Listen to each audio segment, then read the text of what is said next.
Good evening. Today, Botswana has made a bold move that's sparking conversations across the globe. In a decision that could fundamentally reshape the diamond industry and Africa's economic power structure, Botswana's new president has announced the blocking of diamond exports and the end of 50% sales agreements with international partners. This decision is more than just a shift in policy. It's a stand for self-sufficiency and African empowerment. Botswana is declaring that its resources will no longer flow freely out of its borders to fuel foreign wealth. Tonight, we're going beyond the numbers to understand what this decision means for Botswana, for Africa, and for the global market. Historically, Africa's immense wealth and natural resources has powered industries and economies around the world. From the gold of South Africa to Nigeria's oil and Botswana's diamonds, these resources have been extracted, shipped, and sold on foreign markets at massive profits that rarely return to the communities where these resources originate. The result? For centuries, Africa has fueled the prosperity of other continents while often remaining impoverished itself, left with little more than a dependence on outside forces. But today, Botswana has said, enough. In a groundbreaking move, it's blocking the outflow of diamonds and retaining control over its mineral wealth. This decision signals a turning point, a clear message that the time for exploitation is over.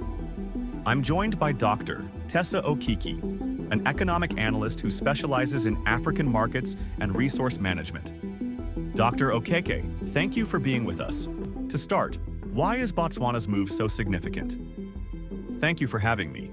Botswana's decision is groundbreaking for several reasons.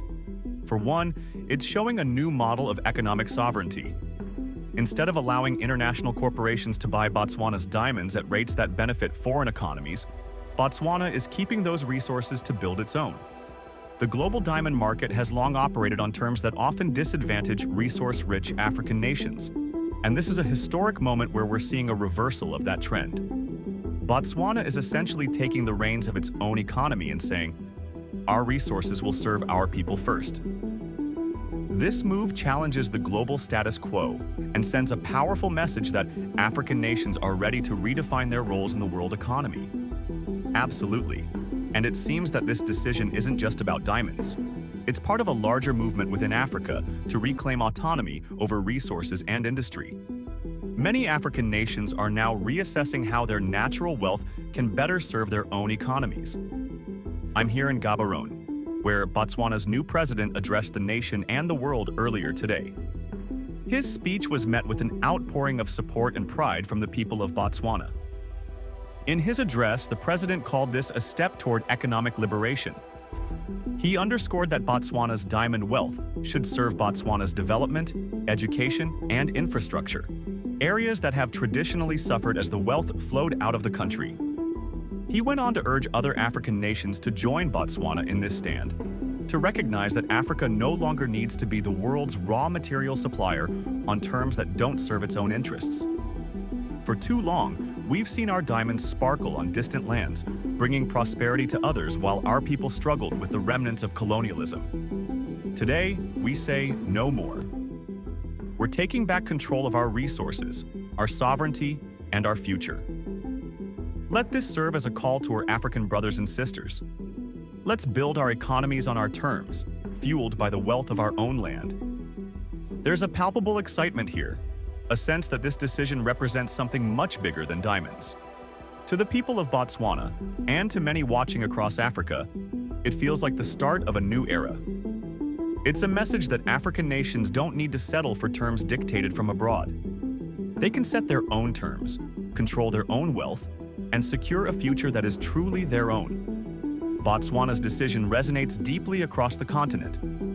Analysts are calling this an African awakening, a shift where nations are reevaluating relationships with global markets and focusing on internal growth, development, and self-sufficiency. It's a renaissance of self-determination, challenging the remnants of colonial exploitation still embedded in economic policies and trade agreements.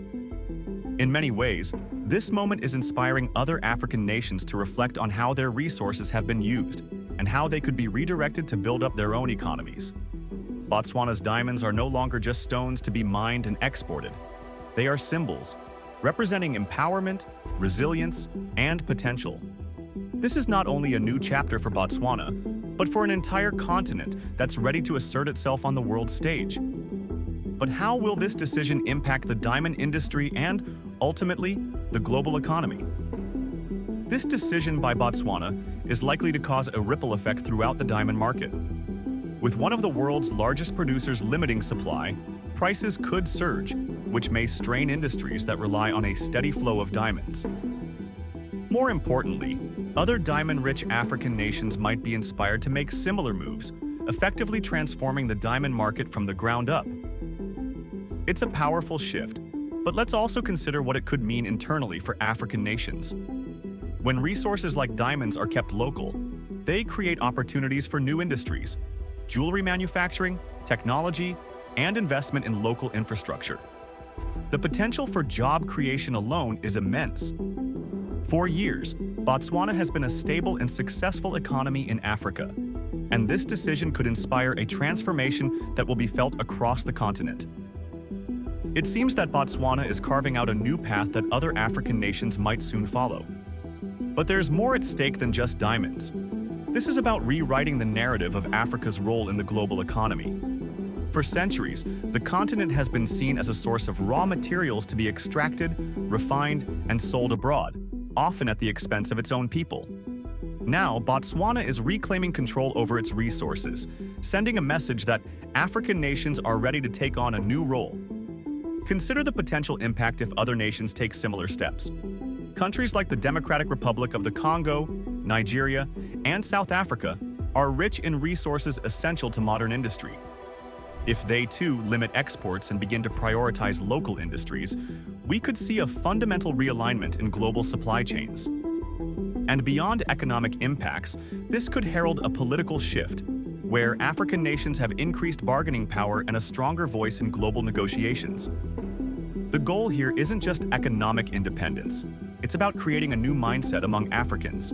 We want to create industries that we own from start to finish. Instead of watching our wealth leave, we want to see it stay, to circulate here. This is about African self-respect and about redefining our place in the world. Botswana is showing that we don't need to rely on anyone else to thrive. Botswana's decision is sparking a wave of hope and ambition among young people across the continent. Entrepreneurs and skilled artisans are envisioning new industries, while students in classrooms are learning that Africa's wealth can be kept here, to build a brighter future for all. As we witness this bold shift, one thing is clear. Botswana is setting an example for Africa and the world. This move is a powerful declaration that African nations are no longer merely suppliers in a global marketplace, but equal players capable of creating their own prosperity.